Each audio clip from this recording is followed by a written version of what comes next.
I am Abigail Anderson, 32 years old. You never forget the moment your world tilts, when the people who are supposed to protect you show you exactly where you stand.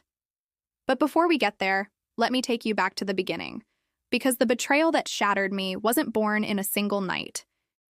It was years in the making, layer after layer of favoritism, neglect, and unspoken words until it finally exploded in a way I never could have imagined. From the outside, my family looked normal. A middle-class household, 2 kids, a mother who hosted church dinners, a father who never missed a weekend barbecue. To the neighbors, we were picture perfect. But what people didn't see was the imbalance inside our home, how every smile, every ounce of approval, every second chance always seemed to flow in one direction, toward my brother. He was the golden child, the one with all the excuses, the one who could fail a test, crash a bike, or skip a job interview, and somehow the story always bent in his favor. He's just under pressure, my mom would sigh. He'll find his way, my dad would insist. But me? I was the responsible one, the fixer, the stand-in adult when they didn't want to face reality. If I got an A, it was expected. If I worked 2 shifts to pay my tuition, it was because that's who you are. You're strong. Strong. It was always the word they used to excuse why I didn't need the same support my brother got. The truth? I wasn't strong. I was just starved. Starved of recognition, of affection, of fairness. My car, the one that would later become the center of everything, wasn't just metal and wheels to me. It was freedom. I bought it myself, down to the last cent. Every paycheck from my part-time job, every tip I saved, went into that car. It was the first thing in my life that no one could claim belonged to anyone but me. I remember sitting in the driver's seat the day I brought it home, hands shaking on the wheel, tears running down my face because for once I didn't feel like a background character in my own life. That car represented independence, safety, control. And my parents hated that. Not in the obvious way. They smiled when they saw it, told me, "Good job." But I could feel it. The resentment. The quiet comparison. The way my brother's lips curled whenever he saw me pull into the driveway. To him, my success was a spotlight that highlighted his failures. To my parents, it was a reminder that their golden child wasn't actually golden at all. Family dinners always played out like the same broken record. My brother would show up late, mumbling excuses, and my parents would beam at him like he had just returned from war. I'd mention something about work or classes, and the subject would shift so quickly it was like my words never left my mouth. My brother would make a joke about me being uptight, and everyone would laugh, even my parents, especially my parents. That laugh stung more than any insult. It wasn't that I wanted to be the favorite. I just wanted to be seen. As the years went on, I grew used to being invisible. Used to being the one who held it all together while my brother stumbled his way through life with a safety net that stretched as far as my parents' patience would allow. They bailed him out of trouble, literally and figuratively, more times than I could count. And every time I was told to understand. You know your brother. He just struggles more. Be patient with him. Patient, understanding, strong. Those were my labels. Meanwhile, he got to be reckless, irresponsible, and adored. Still, I kept my head down. I told myself that if I worked hard enough, saved enough, and built a life outside their shadow, none of it would matter. That car became the centerpiece of that dream. I could drive away whenever I wanted, make my own choices, and live on my terms. It was the one thing no one could take from me. At least that's what I believed. Looking back now, I can see the cracks forming even then. The little comments about how a car is just a thing.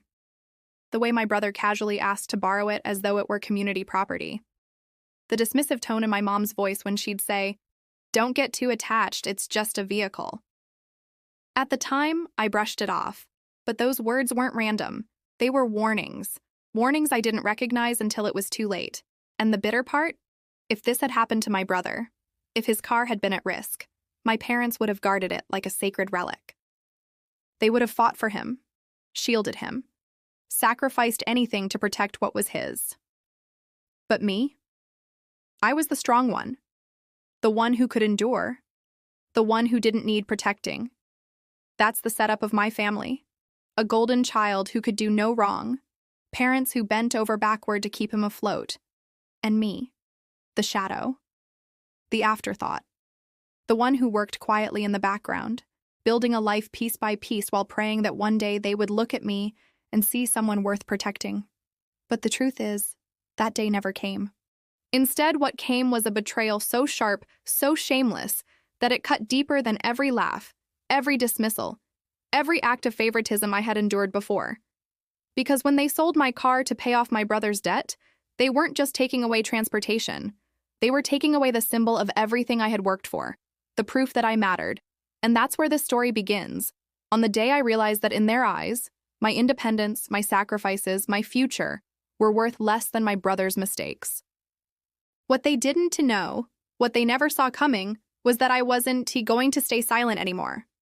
You know how some people grow up with parents who cheer at every milestone, first steps, first words, first big win? That wasn't my story. My milestones existed, sure, but they were met with silence or worse, with comparison. If my brother tripped over the finish line, it was celebrated like a victory. If I actually won, it was brushed off as expected. That was the rhythm of my childhood. His failures were softened, my successes were muted. I remember one birthday in particular. I had spent weeks dropping hints about a book series I desperately wanted. My friends at school were reading it, and I wanted to join their conversations. When my birthday came, there was no book. No gift at all, actually. Just a small cake, and my parents' explanation. We're saving up right now. You understand. I swallowed my disappointment and nodded, because what else could I do? A week later, it was my brother's half-birthday. Yes, half-birthday. My mom showed up with a video game console he had begged for.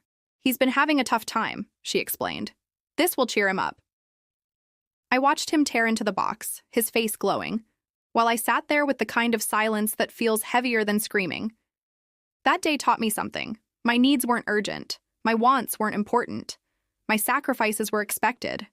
It wasn't just about gifts. It was woven into every part of our lives. At school, I was the honor roll kid. Straight A's, teacher's pet, the one called dependable. My parents never came to my award ceremonies. We already know you'll do well, my dad would say. Why would we need to sit through that? But when my brother scored a C after nearly failing, my mom baked a cake and told him how proud she was. They threw him a celebration for mediocrity, while my excellence sat unnoticed. And sports? Don't even get me started. My brother tried basketball, soccer, and baseball. He quit every single one, usually after a few practices.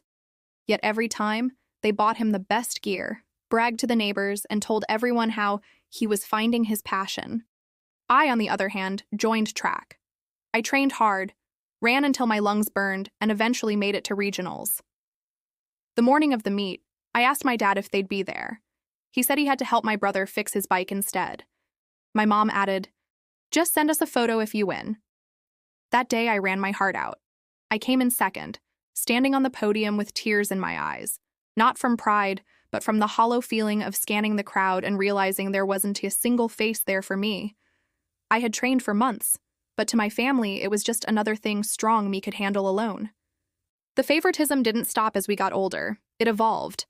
My brother couldn't hold a job. He was fired from 3 different places for showing up late or not showing up at all. Each time my parents stepped in with excuses. He's still figuring things out, they'd say. He just needs a little help.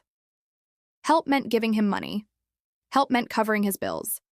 Help meant draining themselves financially while expecting me to understand.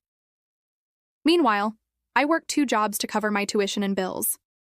When I asked for a small loan once, just to bridge the gap until payday, my mom shook her head. "We can't keep bailing you kids out," she said, as if I'd ever asked before. I ended up pawning a necklace my grandmother had given me just to make rent. My brother, though? He'd crash his car, and my dad would buy him another one. He'd rack up credit card debt, and my mom would whisper, "Don't worry, we'll fix it." The irony? I didn't even resent my brother as much as I resented the system that enabled him. He had been conditioned to believe the world owed him. Why wouldn't he? Every mistake was cushioned. Every failure spun into a story of resilience. But me? I learned early on that no one was coming to save me. The car I bought became my rebellion, my independence. Every time I slid behind the wheel, it felt like a tiny act of defiance. No one had given it to me. No one had paid for it but me. It was mine in a way nothing else had been. And maybe that's why it burned so much deeper when they sold it. It wasn't just theft. It was erasure. A reminder that even my hard-earned victories could be sacrificed at the altar of my brother's mistakes. But back then, before the betrayal unfolded, I still clung to this fragile hope that if I worked hard enough, if I proved myself enough, things would change. Maybe one day they'd see me. Maybe one day they'd be proud of me, not just relieved that I could handle life on my own. That hope kept me going through years of small slights. The Christmas where my brother got a laptop and I got a sweater, because you were practical. The family trip canceled because my brother wasn't in the mood to travel. The time I overheard my mom on the phone saying, "We just worry about him more. She'll be fine. She's always fine. Always fine, always strong, always last." It is funny how favoritism becomes a kind of background noise when you've lived with it long enough. You stop questioning it, stop fighting it. You tell yourself it's just the way things are. Until one day something happens that cuts so deep it wakes you up. For me, that day was still coming, but all the years leading up to it, the neglect, the favoritism, the silent celebrations, were preparing me for the storm I didn't know was on its way. Because when they took my car, they didn't just take my vehicle. They ripped open every old wound I had learned to bury, every ignored birthday, every canceled trip, every lonely victory. They didn't know it yet, but in trying to save my brother from his own mistakes, they had finally lit the fire that would burn everything they thought they could control. And this time, I wasn't going to stay quiet. They say betrayal doesn't hit you all at once.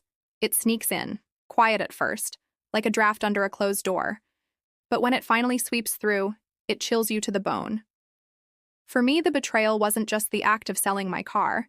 It was the way I found out. It was a Tuesday evening, one of those long days when you come home exhausted but proud because you've survived the grind yet again. I was balancing my textbooks and a bag of groceries, fumbling for my keys, when I noticed something odd. The driveway looked wrong. Empty. At first, I thought maybe I had parked down the street, but the space where my car always sat, my car, the one I had worked double shifts and skipped nights out to pay off, was bare. I remember laughing nervously, thinking, maybe Dad moved it. Maybe it needed servicing. That's how deep my denial ran. I was already making excuses before the truth even surfaced. I stepped inside.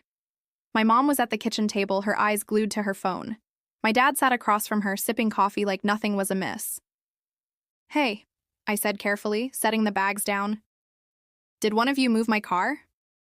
The way they glanced at each other should have been my answer. That quick flicker of guilt, the silent exchange that screamed more than words ever could. My dad cleared his throat. "We need to talk." That phrase, "we need to talk," is never followed by anything good. My heart sank as I slid into a chair. "Okay, what's going on?" He didn't look me in the eye when he said it. "We sold your car." The room went quiet. My mom fidgeted with her phone. I blinked, waiting for him to laugh, to admit it was a bad joke. But the seconds dragged on, and the silence pressed heavier against my chest. "You what?"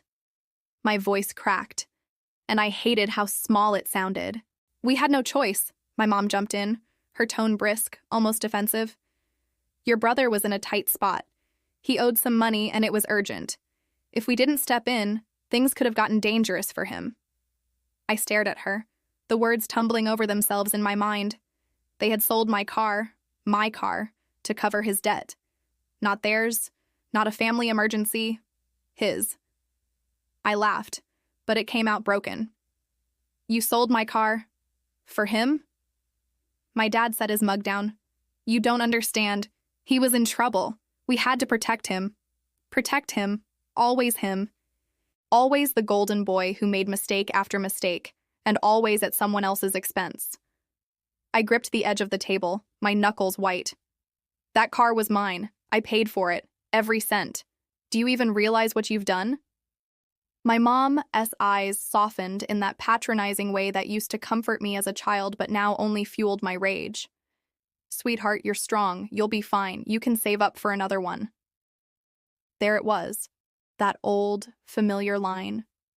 You'll be fine, as if my resilience was their free pass to strip me of anything I worked for. I wanted to scream, to shake them, to demand how they could choose his irresponsibility over my independence. But my voice came out cold, controlled, sharper than I expected. You didn't even ask me. My dad sighed. There wasn't time. He needed help right away. And that was the moment the truth slammed into me. It wasn't about time. It was never about time. It was about priority. He was always their priority, and I was always the afterthought. I pushed back from the table, my chair scraping against the floor. You had no right. None. That car was mine, and you had no right.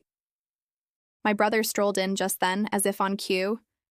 He looked sheepish, but beneath it, I saw something else.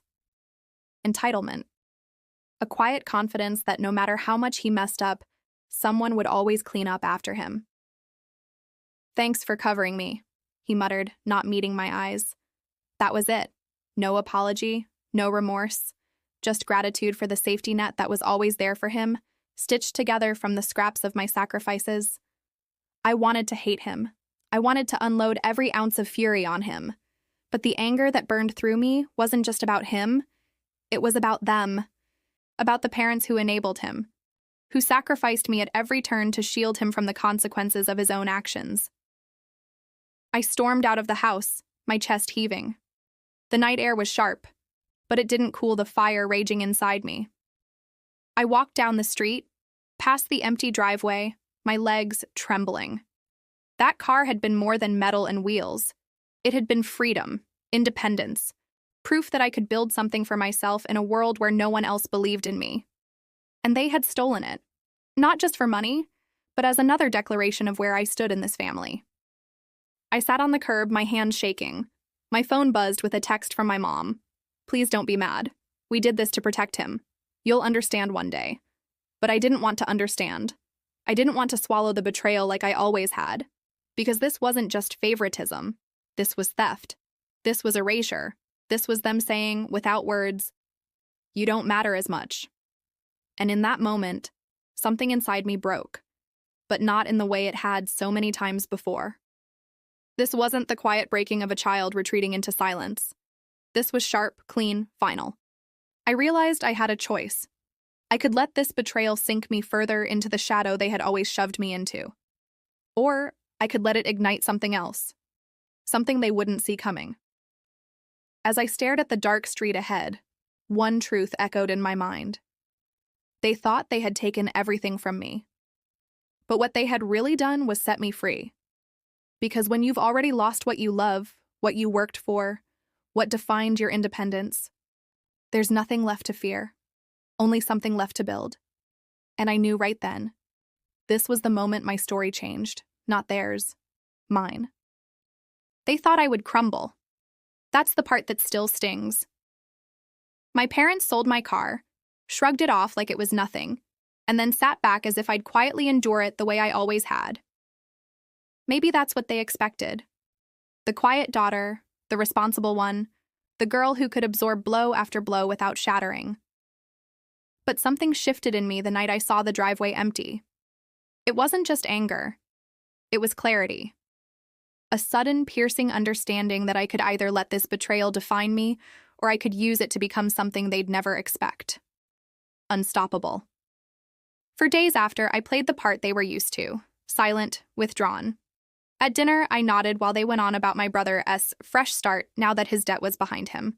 My mom even had the audacity to say, it's like a clean slate for him. A clean slate, paid for by erasing me. But while I sat there, my mind was moving faster than it ever had. I wasn't just angry anymore. I was planning. The first step was practical. Survival.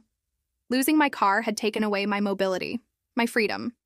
So I swallowed my pride and asked a coworker for rides to work until I figured out a long-term solution. She didn't ask questions, just nodded and said, "Of course."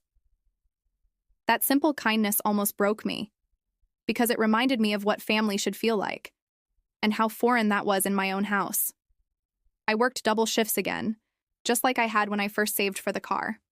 Each hour dragged, my feet ached, but every paycheck felt like a weapon in my hand. A weapon I was going to sharpen until the time was right. But it wasn't just about money. It was about power, about taking back the control they had stolen from me my whole life. So I started reading books on financial independence, forums about side hustles, stories of people who had cut toxic ties and rebuilt from scratch. At night, while my family slept, I sat under the faint glow of my laptop, soaking up knowledge like fuel. And with every page, every idea, I felt my backbone straighten. The second step was emotional, detachment. My parents' voices had always lived inside my head, nagging, belittling, reminding me I'd never be enough compared to my brother. But I began to treat those voices like noise. When my mom dismissed my exhaustion with, "You're strong, you'll manage," I let it wash over me instead of sink in.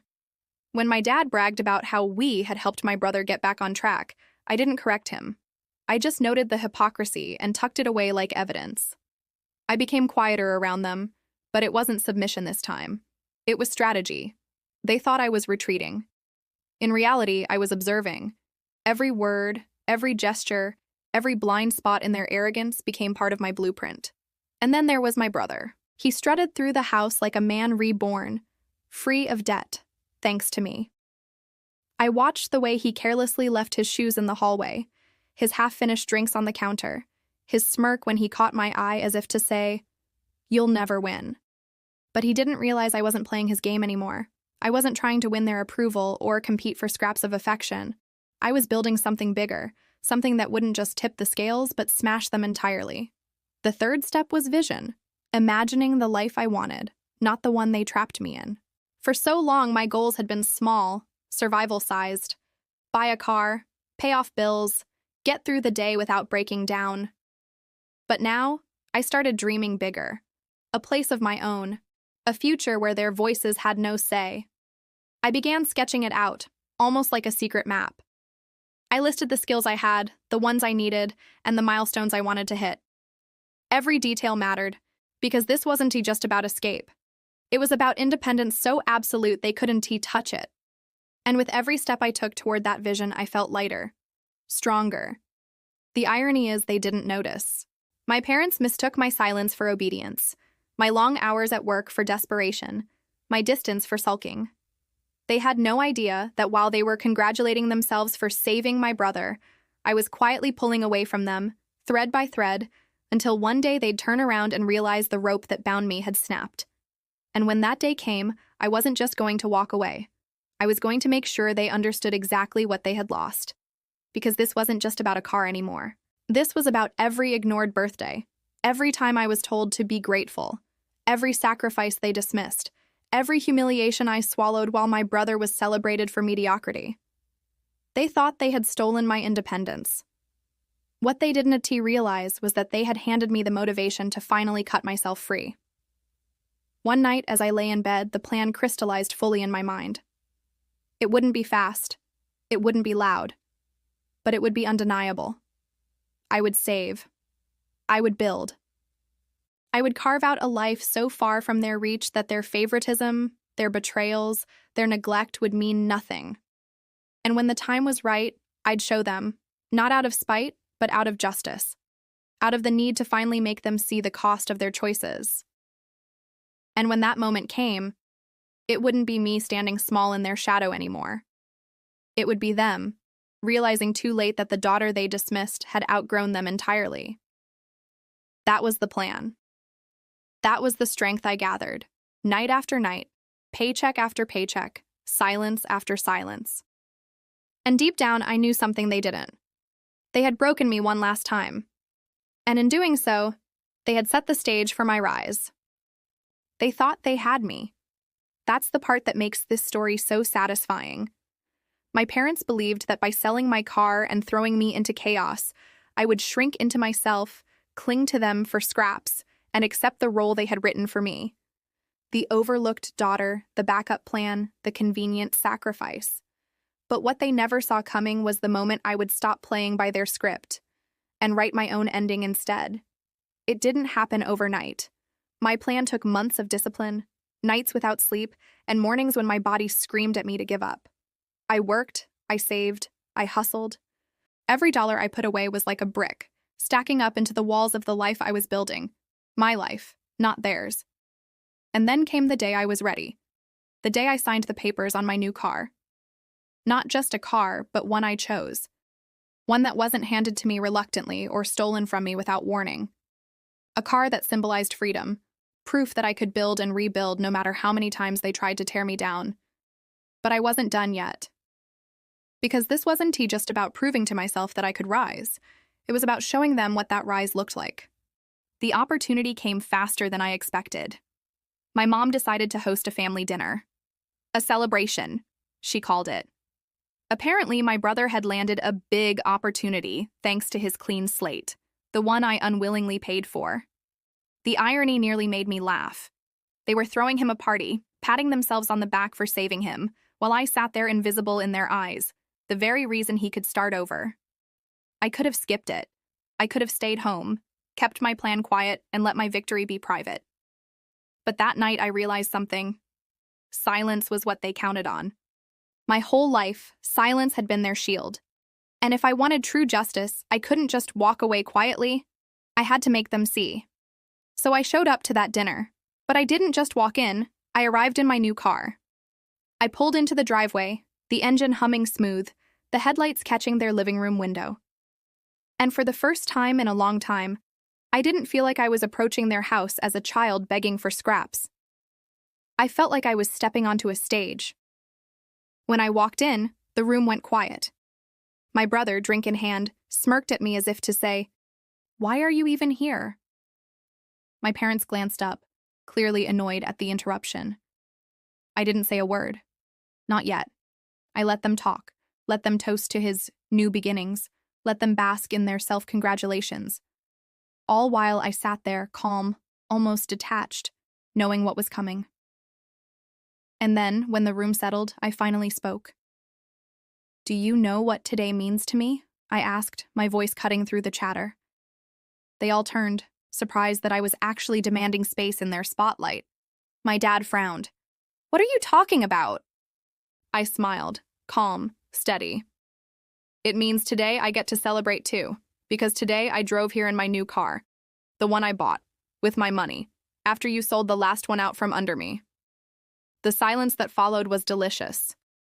My brother's smirk faltered, my mother blinked rapidly, and my father's jaw tightened. I stood slowly, letting the weight of my words sink in. "You thought I'd crumble when you betrayed me. You thought I'd just keep taking it. But instead, you gave me something better than a car. You gave me the fuel to build a life that doesn't include depending on you anymore." Their faces were priceless. My brother shifted uncomfortably, suddenly aware that his golden pedestal wasn't as solid as he thought. My mom's mouth opened and closed like she was searching for words, excuses, anything to soften the blow. My dad just sat there, stone-faced, like if he stayed silent long enough, it would all go away. But it didn't. Because I wasn't finished. "You always said he deserved more because he needed help," I continued, nodding toward my brother. "But did you ever stop to think about what I needed? Did you even care? Or was I just easier to take from because you knew I'd keep going no matter what you did?" I could see the guilt flicker across my mom's face. For once, she didn't have a quick defense. My brother muttered, "This isn't about you." But even he didn't sound convinced. "Oh, it's about me," I said firmly. "Because for once, I'm not hiding in the background. I'm not swallowing the pain quietly so you can feel comfortable. You made me the sacrifice. But tonight, you were going to look me in the eye and see what I would become because of it." I didn't need to scream. I didn't need to cry. My voice was steady, sharper than it had ever been. And that was what shook them most. The fact that I wasn't breaking down, wasn't begging for their approval. I was simply telling the truth, and the truth was heavier than any accusation I could throw.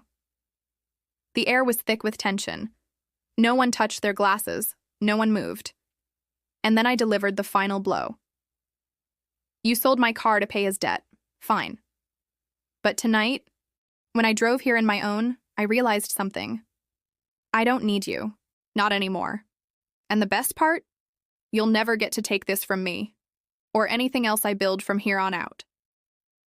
That was it. I didn't wait for their apologies or excuses. I didn't give them the chance to twist my words. I simply turned, picked up my bag, and walked out. When I stepped outside, the cool night air hit my skin like freedom. My car sat in the driveway, gleaming under the streetlight, and for the first time, it didn't just feel like transportation, it felt like a declaration. Behind me, through the walls, I could hear the muffled sound of voices rising, panicked, defensive, unraveling. But I didn't care. Their chaos was no longer mine to carry. Because the humiliation wasn't just in what I said, it was in what I showed them. That I had survived their betrayal, that I had rebuilt without them, that they no longer held the power to break me.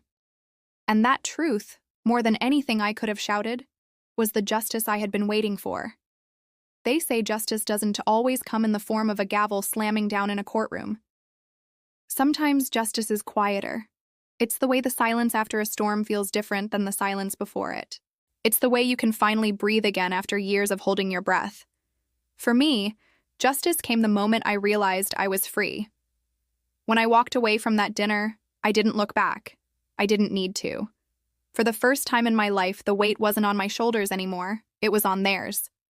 The guilt, the embarrassment, the shame that they had so carefully buried for years had finally cracked open, spilling into the light where everyone could see. And me? I had no reason to carry it anymore.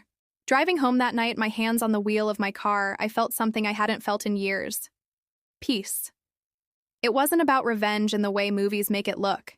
It wasn't about getting even. It was about balance, about finally tipping the scales back to where they should have been all along. I had given everything to a family that saw me as expendable. And when they betrayed me, I had taken that pain and turned it into strength. That was justice. In the days after the dinner, the phone calls started. At first, they came one after the other, my mom trying to talk, my dad demanding explanations, my brother insisting I was being dramatic. But here's the thing. When someone has taken advantage of you your whole life, your silence becomes more powerful than any argument you could make. So I let the phone ring. I let their words pile up on the answering machine until they sounded like nothing more than static. And in that silence, I started to hear myself more clearly. I realized I didn't owe them an explanation. I didn't owe them forgiveness. What I owed was to myself, the life I was finally building on my own terms. That life started small, simple. I made new routines, ones that weren't tied to pleasing them or cleaning up my brother's messes. I took care of myself in ways I'd never had the chance to before. A walk in the morning, coffee alone at a cafe without guilt, time spent on hobbies I loved instead of chores they dumped on me. And as those little changes piled up, they grew into something bigger. Opportunities started coming my way. At work, in friendships, in places I'd never had the space to look before. I was no longer weighed down by their endless demands, so I had the energy to chase things for myself. And for the first time, those things started to bloom. That's the part my parents will never understand. They thought they broke me by taking my car. But what they really did was set me free. They stripped away the illusion that they cared, and in doing so, they forced me to stop waiting for their approval. And without that chain, I ran further and faster than they ever imagined I could. As for them, well, word got around. Families talk, people notice things. It didn't take long for others to hear about what happened. The betrayal, the dinner, my new car. And when the story spread, so did the judgment. The very community they wanted to impress, the people they wanted to see them as good parents, began to see the cracks. Whispers at church, awkward glances at the grocery store. It was all there. And though I wasn't there to watch it unfold, I know it stung. Because the one thing my parents cared about more than my brother's success was their reputation. And now they couldn't control the narrative anymore. That was its own kind of justice. But the real victory wasn't in their humiliation. It was in my growth. Because here's the truth. Revenge may feel sweet in the moment, but what lasts is the life you create after the storm. And my life? It's brighter now. Lighter. I learned how to stand on my own, not because they supported me, but because they didn't. I learned that family isn't just blood. It's the people who actually show up, who don't sell your dreams out from under you, who stand beside you without asking what they'll get in return. And I found those people. Friends who cheered for me, mentors who guided me, communities that welcomed me. That, more than anything, has been my justice. Realizing I was never a burden, I was just planted in the wrong soil. Now, I'm growing somewhere new. So what happened to my parents and brother? To be honest, I don't know every detail. I stopped keeping tabs. The last I heard, my brother fell into more debt, and without me there to be the sacrificial lamb, my parents struggled to cover for him. The pedestal they built for him cracked, and they've been trying to hold it together ever since. But that's their story now, not mine. Mine is about freedom. Mine is about choosing myself after years of being told I didn't matter. Mine is about turning betrayal into the foundation of a stronger, brighter future. And walking away, I finally understood something. Closure doesn't come when they apologize. Closure comes when you stop waiting for them to, and start living like you never needed their apology in the first place. So if you've ever been betrayed by the very people who were supposed to protect you, if you've ever felt like the forgotten child, the expendable one, the one they thought they could break without consequences, hear me now. You are not powerless, you are not worthless, and you are not alone. Sometimes the best revenge isn't about what you say to them, it is about what you show them, that no matter what they tried to take, they couldn't take you. And when you rise from that, when you build a life that's yours, when you drive forward into a future they'll never control, that is justice. And if this story resonates with you, if you've lived through something similar or know the sting of being betrayed by the ones who should have loved you most, then you already know how powerful it feels to finally stand tall. So, I'll leave you with this.